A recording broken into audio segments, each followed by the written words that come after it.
A pleasant good morning to all of you present here. I am going to deliver a speech on Ashoka the Great. Ashoka, properly known as Ashoka the Great, was the third emperor of Mauryan dynasty of Indian subcontinent.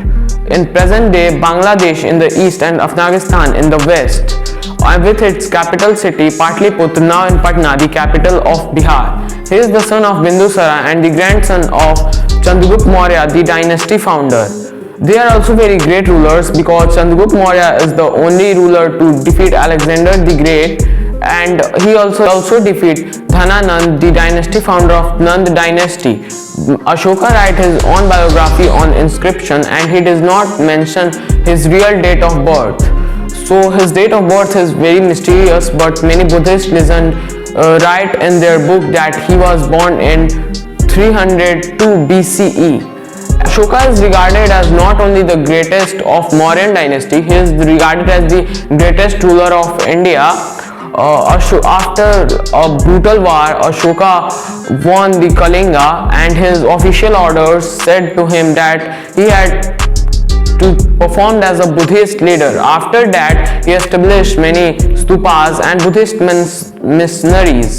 The lion capital of Indian national emblem is also adoption of Ashoka lion capital, and we Indians respect Ashoka very much. And there is a myth that Ashoka killed his 99 brothers after his father's death to ascend the throne. Ashoka is called the Great because of his model rule based on two things: truth and peace, that helped the culturally diverse empire to get a centralized administration. We have to understand from Ashoka is that always be brave, always be confident, and truth and peace is the most important thing in our life. Ashoka. A warm good morning to all of you present here. Myself Ritika, and I am going to tell about a great king, Maharana Pratap. Maharana Pratap was one of the great kings of India. He was born on 9th May 1540 in Kumbhalgarh, Rajasthan. His father's name was Rana Uday Singh and his mother's name was Jayawanta Bai. His grandfather Rana Sanga was also a great Rajput king. Pratap was born in a famous Shishodia family. He was a very great king of Rajput dynasty. Maharana Pratap was ruler of Mewar.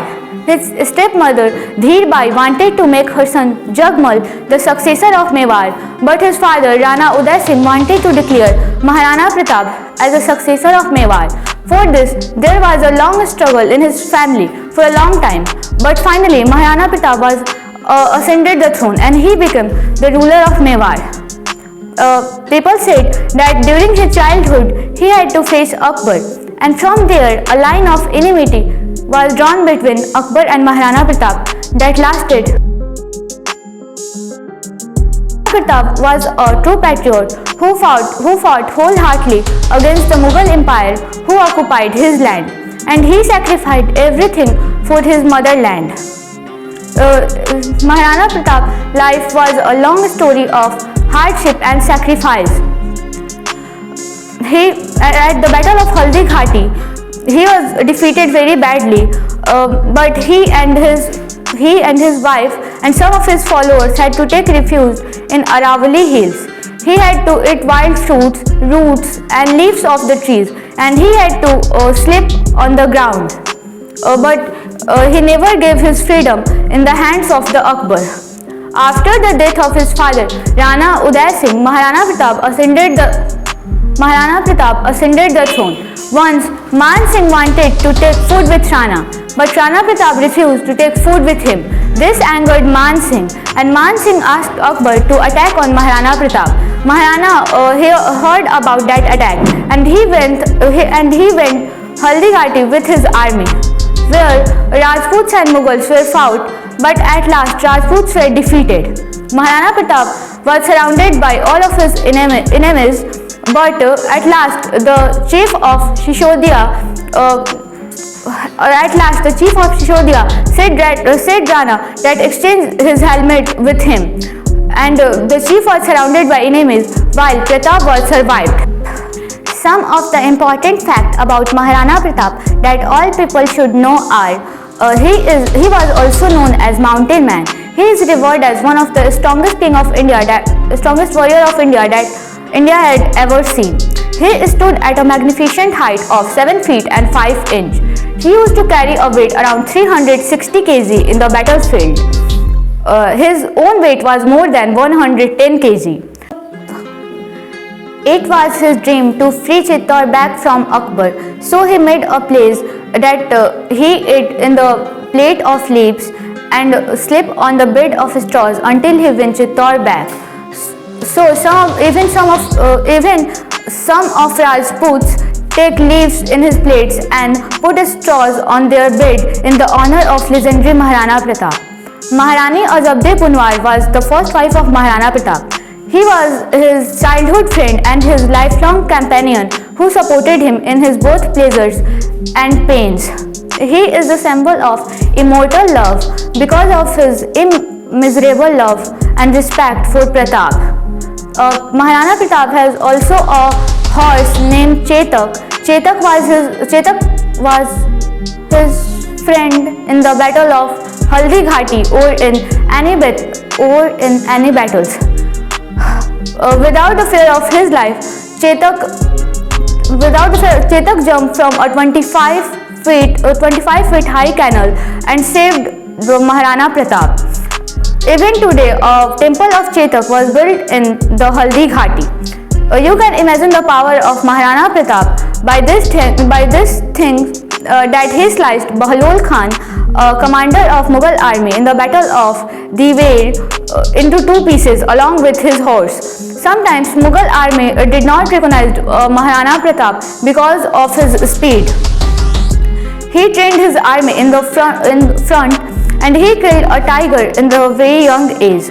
Maharana Pratap died in 19th January 1597 at the age of 56.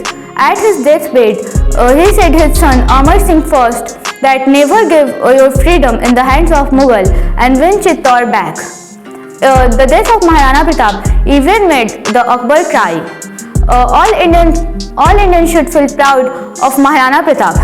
Our country feels proud of producing a son like Maharana Pratap. Even historians and all Indians praised him today. We all should feel proud of born in a country where Maharana Pratap was also born. Thank you. Good morning to all of you. My name is Abhishek Yadav and today I am going to talk about Alexander the Great.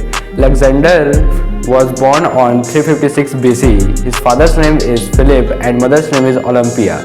The Brahmins of Greek also said that the Alexander is the son of a Greek god named Zeus. Alexander, like other fathers, Philip also wanted to train his sons, so he called many philosophers. One of them was Aristotle. Alexander was taught by Aristotle. After 3 years teaching, Alexander in position to be a king of Greek. First time Alexander tamed a very aggressive horse, Bucephalus, at the age of 10 years. Then Alexander fight with his father at the age of 18 years. Alexander then fight with his father to the other kings named Athens and Jeeves. Now Alexander wants to capture the Persians area. First time Alexander fought with Persians and his army was very small and Persians army into 2 of Alexander. But because of his intelligence and his strategies, Alexander fought and won this fight. And after this, Alexander want to capture one very precious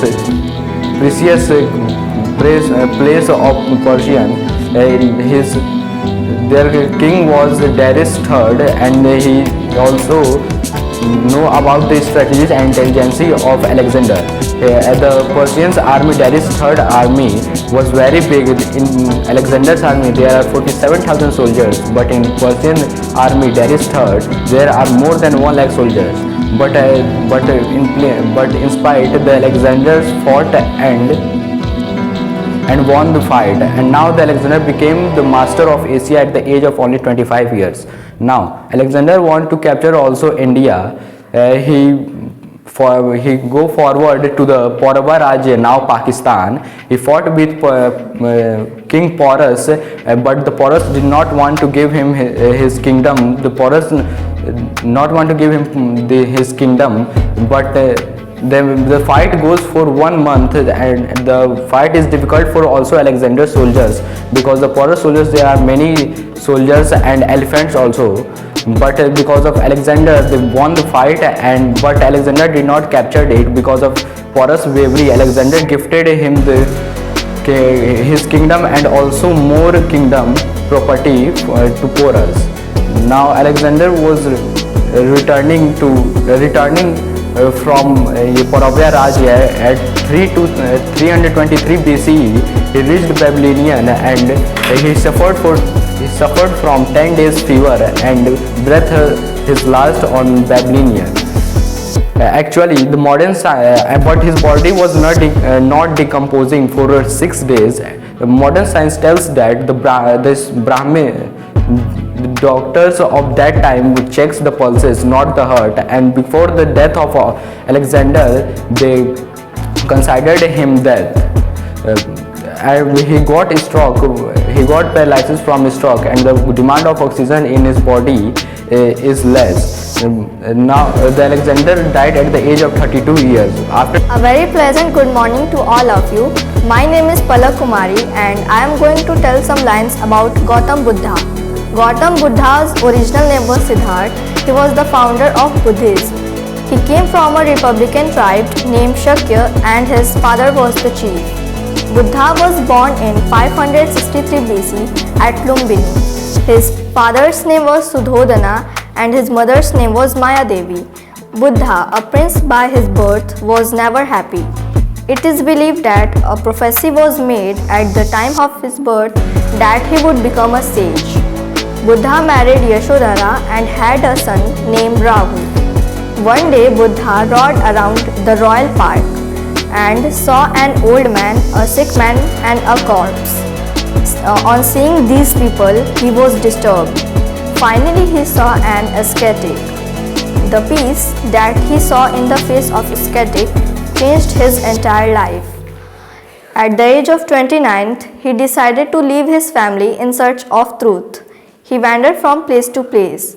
At the age of 35, he decided to keep meditating until he learned the meaning of life. On the 49th day, he attained enlightenment and was called the Enlightened One. The tree under which he meditated came to be called Bodhi tree or Bodhi Vriksha. He then started traveling to all places in order to preach to people. His first speech was given at the Deer Park in Sarnath near Varanasi. This is known as the Dharmachakra Pravartan. His main teachings are contained in 4 Noble Truths and 8-fold Path. Buddha used Prakrit language for communication that was understood by common people.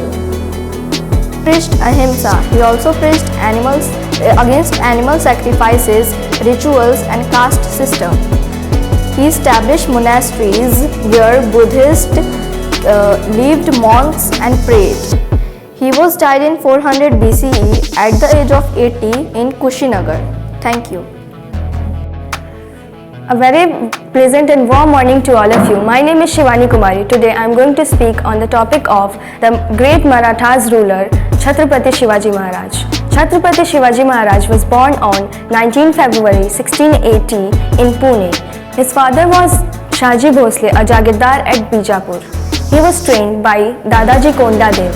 His mother was Jijabai, who influenced him very much by telling him heroic tales from the epics. And that's why he was very much interested in the heroic life. Along with these heroic tales, he was also interested in the old holy books, Mahabharata and Gita and Krishna Leela. Shivaji wanted to make the Marathas kingdom powerful. He started attacking the territories of Bijapur. The Sultan of Bijapur sent Afzal Khan to kill Shivaji. Though they decided to meet unarmed, yet they came armed Shivaji was wearing a metallic armor and tiger claws. When Afzal Khan tried to kill Shivaji, he clawed him to death. After the battle with Afzal Khan, he captured his Pratapgarh Killa, though his army was not united that time. With much success, he didn't stop. After 18 days, he again captured the fort of Panhal. Once the great ruler Adil Shah imprisoned Shivaji's father Shahaji Bhosle, and then Shivaji went to Shah Jahan, who was in Delhi right that time.